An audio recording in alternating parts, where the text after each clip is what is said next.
Let's go. Okay, we came up with the special limit yesterday through our proof, our geometric proof. We showed that this is true, right? We showed that the limit of sine x over x as x approaches 0 equals 1. Good. Okay. Okay, so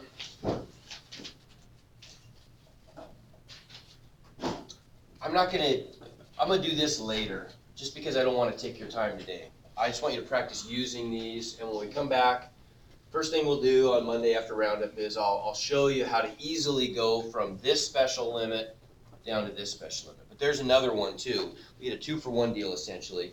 We also know that the limit of 1 minus cosine x over x as x approaches 0 is equal to 0. Okay. In fact, why don't you just, that'll be a good little puzzler for you over break. Just prove that one for me. Prove this is true, given that that one is true. It's a good little trig exercise for you. Not a big deal. I'll give you one hint. That's a property. That's like a special property. Yeah. Well, it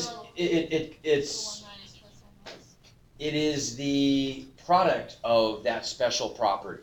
What you're thinking of, and I'll give you a hint. The property you really want to take advantage of here is just the Pythagorean theorem on the unit circle, right? Which is just sine squared x plus cosine squared x equals 1. There you go. Okay. So that's how you can get from there to here easily.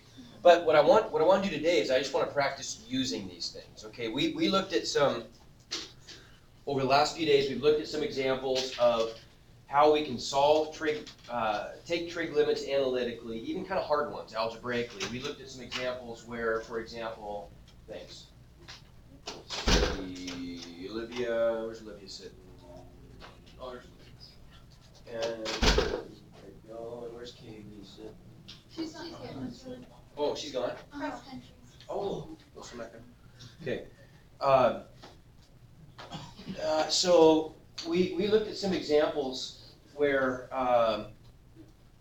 we had to do some tricky stuff. We had to cancel like factors to get rid of the indeterminacy in a limit, right? If it was 0 over 0, we had to multiply by the rationalize a function by multiplying by the conjugate of a term, right? Remember that? And that also allowed us to cancel the indeterminacy. There's a couple other cases I want to just quickly look at. We want to look at some trig examples. How do we do this with trig examples? Well, what happens if we have something like, how about like this? What if I have the limit of tangent x over x as x approaches 0? Okay. If I try to evaluate that directly, what do I get? I get 0 over 0. So this is a type 2, right? This is one that requires more work. Now, what our job is here is we have to use our trig identities and our trig definitions to somehow break this into a product of trig factors, one of which is one of these two guys. And then that resolves the indeterminacy, just like canceling the factors did in a previous example, for example. Okay, so how can I do that? Well, this is good trig practice. Whenever we're dealing with, notice that these two special limits are in terms of the basic trig functions, the base trig functions, sine and cosine, right? Not in terms of the composite trig functions, tangent, cotangent, secant, cosecant. So what do we typically do in trig if we're faced with a situation where we've got one of these bigger trig functions? Break it down, right, in terms of sines and cosines a lot of times, right? And that's going to maybe be helpful here because that's what our special trig limits are, right? So how do we do that? What is tangent? Sine over cosine. Okay, so then this looks like the limit of sine x over cosine x over x as x approaches 0. And if I write that as a product of factors, what could that be? I mean, really, if I divide sine x over cosine x by x, I probably could need to skip this step. Couldn't you, Could you switch it to 1 minus cosine x over cosine x over x? No, I can't do that, because that's not a trig identity here, but I could, if tangent x is sine x over cosine x, and I've already got an x in the bottom, I probably could have just jumped right down to this step, the limit of what? If I, for example, flip and multiply by the bottom, what do I get? Sine x over cosine. Over x cosine x? Right, make sense? Because that x has to go to the bottom, right? It's already in the bottom, and I'm gonna end up with a cosine in the bottom now also. Does that make sense? We could probably just skip from there to there, I would argue, maybe, right? Why is it bad to write it this way? Because it looks like it's supposed to be x. Yeah, that doesn't look good, does it? So you want to be kind of a little bit of a, a little bit anal about how you write down math problems here. You can't be messy with it. You got to make sure you're writing it in a way where the variables are coming in front of the trig functions when it's a product, so you don't ever make those mistakes, right? Trig functions always get lumped at the end. So we'll put the x out here, and that's what we've got as x approaches 0. But remember what we can do, our properties of limits. We're able to take a combination of factors here that are linked together by a quotient and by a product. We can extract these and separate them into separate limits, can't we? Right? So we could take this guy and break it up into, the, well, the limit of sine x over x as x approaches 0 times what's left over? 1 over The limit of, 1 over cosine x as x approaches 0, right?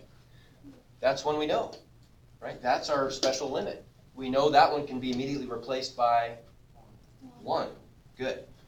And that removes the indeterminacy. Once this guy goes to 1, we just end up with 1 times this limit. Well, what is the limit of 1 over cosine x as x goes to 0? It'd be 1 over, what's the cosine of, I heard it, it's 1, isn't it, right? Because cosine of 0 is, if we evaluate this directly, cosine of 0 is 1, right? So we end up then with 1 times 1 equals 1, right? See the trick?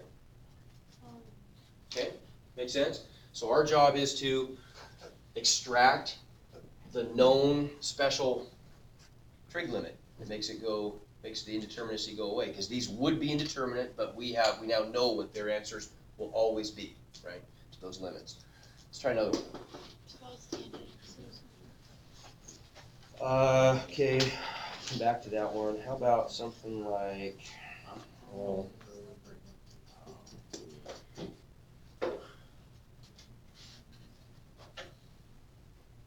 okay, let's pick a hard one.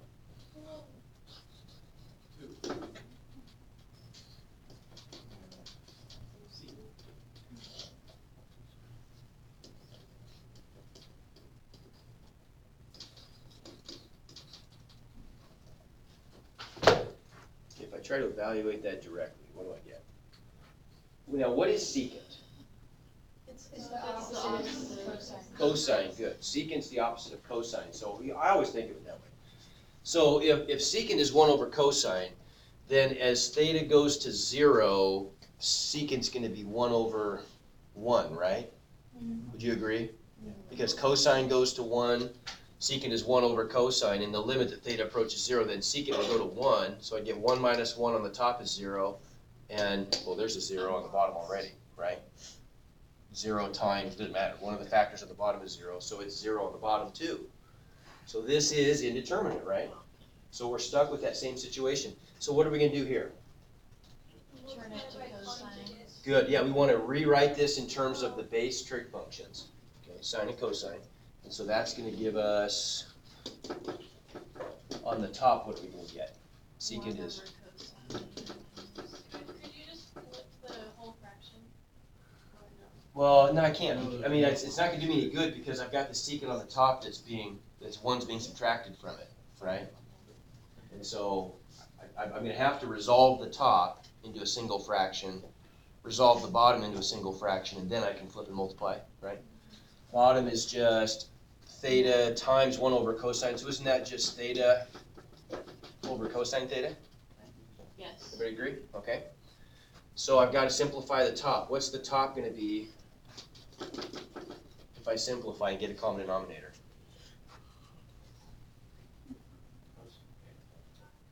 Well, I mean, this is going to be cosine theta over cosine theta, right? So would you agree then on the top, I'm going to get 1 minus cosine theta over cosine theta. And on the bottom, I'm just getting theta over cosine theta. Okay, so now what do I do? Got fraction over fraction. Flip and multiply. Good, so it becomes a product of. I'm, Yeah, how did question? you get from the top from there to the top over there? From here to here? Yeah. Okay, because this is how. Because secant theta, by definition, is 1 over cosine theta. Okay, No, like the other from 1 over cosine theta minus 1 to. to here? Yeah. Okay, because all I did here is I made this 1 into a cosine theta over cosine theta to get a common denominator. Okay. Make sense? Yeah. And so then I get 1 minus cosine theta over cosine theta, times the reciprocal of the bottom, cosine theta over theta. Well, I get a little cancellation, right? Algebraically, those cancel. Okay, as theta approaches 0. And so we end up then with the limit of, yeah, what, that looks familiar?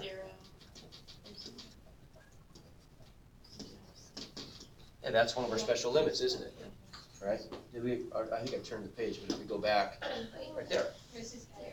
right? This is x, big deal though. X, theta, what difference does it make? It's just the variable, right? Okay. So there it is. Okay, so that is, by definition, 0. Okay, right? Make sense? Okay, I'll leave it.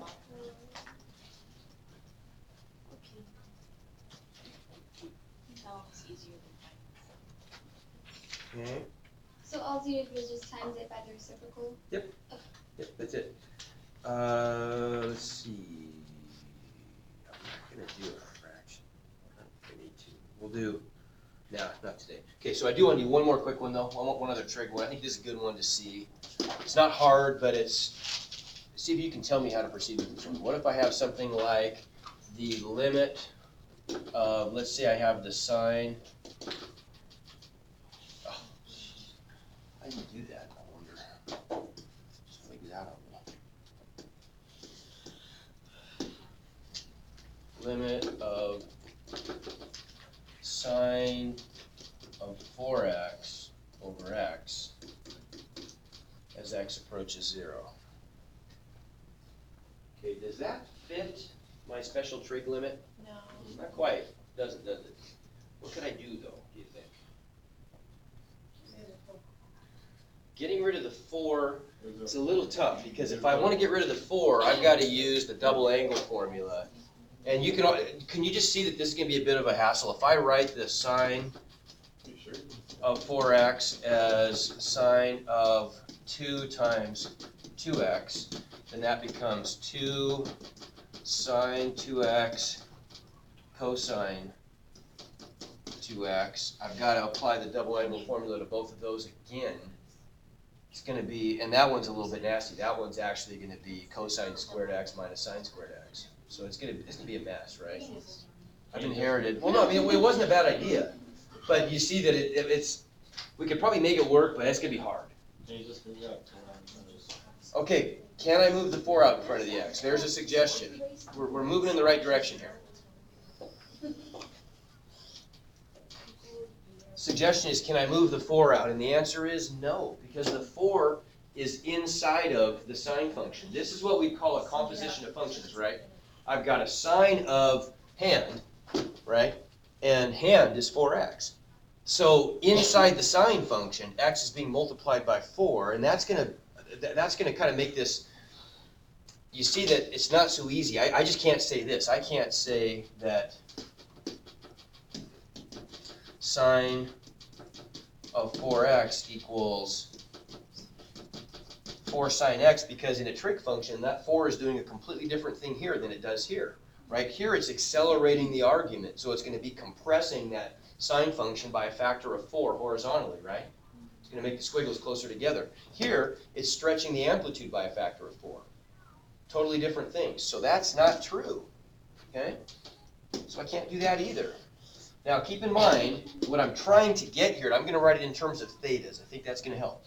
I'm trying to get it to fit this pattern, the limit of sine theta over theta as theta approaches 0, we would know is 1. So what's our theta in the black equation? Well, I mean, probably a 4x, right? Because it's easy for us to change the bottom of this thing, maybe, but the top, we're kind of stuck with the argument of sine. We can't really, it's hard for us to manipulate that. We probably want to keep this intact. Agreed? Yes? Could you multiply top and bottom by 4 over 4? Ah, what if we multiply the top and the bottom by 4? If I multiply the top and the bottom by 4, I would end up with 4 times the sine of 4x over 4x. Agreed? Now that looks pretty good, right? Because now I've got my theta on the top and the bottom, and it almost matches this, right? What can I do with this for? That's a constant multiplier. Do you remember from our properties of limits? That's it. Multiply it by 1. Well, remember we said if we have something like this, if I have the limit of, bring it out in front, right, if I have the limit of some constant, I can't remember what the constant was we used, we'll call it k. If I have the limit of k times f of x as x approaches c, I can rewrite that as k times the limit of f of x as x approaches c, right? I can pull that out front, okay?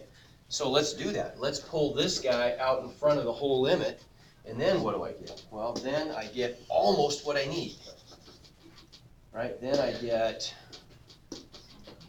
this equals 4 times the limit of sine 4x over 4x as x approaches 0. How do I get a 4 there? Well, I can just put it there, right? I can, because it makes sense, doesn't it? Because wouldn't you agree that as x approaches 0, so does 4x? Yeah. It approaches at a slightly different rate, but so what? Right? In a limit, we're getting arbitrarily close to 0, meaning we can get as close as we need to. There's no limit to how close we can get. And so multiplying that x by a 4 doesn't really do anything, does it? I mean, big deal. 4x is going to go to 0 too. If I need to get closer, I'll just go closer, right? So as x goes to 0, 4x also goes to 0, and so that's a freebie. Okay. And so then this limit right here goes to what? 1, because that fits our pattern, right? The answer is 4. The answer is 4. Okay. Make sense? Yeah. How did it go to 1? Because it matches this pattern, right? Because I've got the limit of, whoever watches closely, I've got the limit of sine hand over hand as hand goes to 0.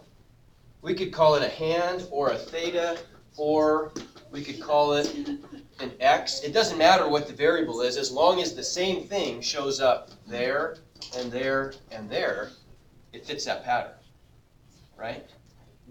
Okay? We good? All right.